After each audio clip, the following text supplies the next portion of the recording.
just to tie it all back again, right? It's if you want to be the man, as in these actors, like it comes with a responsibility. Most of them don't care because, again, a lack of morals and just caring, and there's no more merit.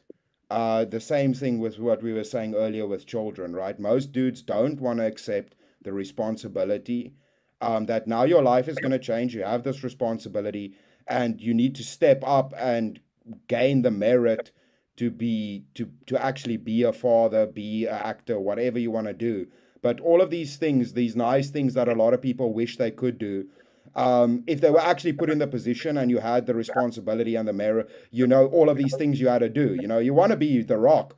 Are you going to train, do all that shit, fly around the world, do all this shit, go on podcasts, do all? You're not going to do it. You're going to be like, this is too much work. But you want to be that dude. But you don't want the responsibility or the actual merit it takes to be that dude. That's the problem.